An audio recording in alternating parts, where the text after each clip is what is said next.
Muito bem-vindo ao quadro de reações, quadro de react, nem tem nome esse quadro, né? Enfim, eu vou reagir a alguns vídeos, a alguns textos, alguns conteúdos que tem relação com o que a gente discute aqui, né? Que é a questão de planejamento da finitude, de entender a finitude, entender a limitação de tempo que a gente tem, como a gente consegue ressignificar isso. É isso que a gente vai acontecer, a gente vai pro primeiro react aqui. E assim, o vídeo desse senhorzinho, inclusive vai até um pouco contra o que eu prego, né? Porque ele prega contra a tristeza. Mas é uma maneira dele que ele criou de se ressignificar, cara, que é impressionante, né? E o senhor, quando você tá triste, o que você pensa? Como? Quando o senhor tá triste... Eu nunca fiquei triste. Você não fica triste? Não.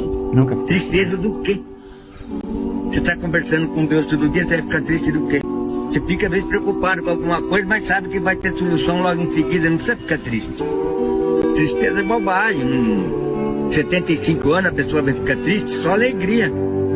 Eu já tô na hora extra. Eu paro pra minhas filhas pra ler, eu não... Eu vou pausando porque ele tá dando uma aula de inteligência emocional e de consciência de finitude gigantesca. Primeiro, minha filha, eu tenho 75 anos, tô com hora extra. Ou seja, ele já sabe que ele tá próximo da morte dele. E que já que ele tá próximo da morte dele, ele não quer sofrer mais nesse mundo, porque já tô morrendo, pra que eu quero sofrer? Então é só alegria. E ele tem uma fé no seu espiritual realmente tão bem fundada de que, minha filha, pode vir problema. Deus está no controle. Lógico que a gente vai sofrer um pouquinho, mas eu vou ficar triste com o meu sofrimento? Se eu tenho um Deus que vai me resolver, o problema vai aparecer, depois vai resolver. Olha que loucura, né? De maturidade, né? Isso aí me lembrou um áudio que não tem a ver, mas tem a ver. Dessas coisas de TikTok, que era uma mulher falando da amiga dela.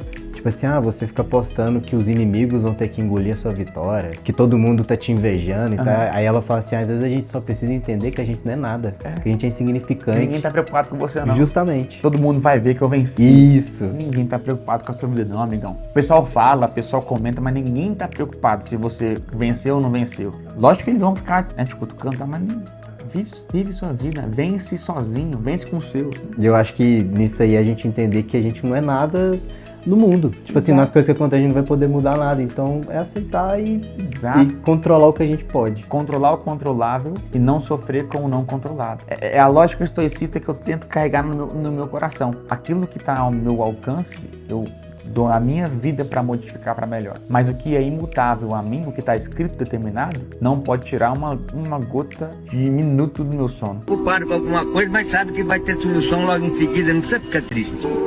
Tristeza é bobagem. 75 anos a pessoa vai ficar triste, só alegria.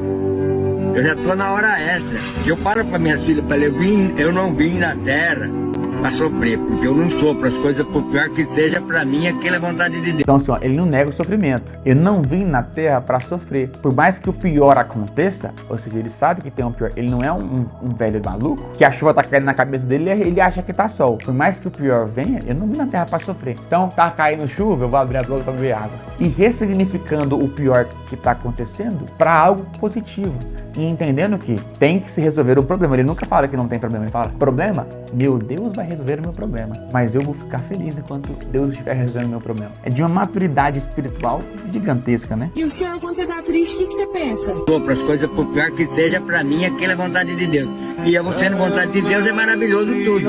Então eu tô de férias aqui, ele me mandou de férias aqui. Ele fez uma ressignificação numa cosmovisão cristã, como o Paulo fez, como a gente comentou antes. Morrer pra mim é lucro. Tô de férias aqui, amigo. Amanhã não sei se eu tô aqui, então não tem tristeza comigo. Lógico que a gente tem que tomar cuidado num certo ponto para não transformar esse pensamento num pensamento do qual aqui eu não posso sofrer, aqui no mundo eu não posso ter dor. Não, a gente vai sofrer, a gente vai ter dor, a gente tem que sentir a dor, viver a dor, chorar com os que choram e se alegrar com os que se alegram. Mas quando eu estiver num momento ruim, me apegar a coisas que consigam me fazer ressignificar o ruim. E esse senhorzinho se apegou ao sagrado espiritual dele, a Deus, e ressignificou. Deus está no controle. Deus, acontece um pior, acontece um problema, o meu Deus resolve. Então se eu sei que meu Deus vai resolver, para que eu tô vendo o problema e vou sofrer com ele? Eu vou viver minha vida.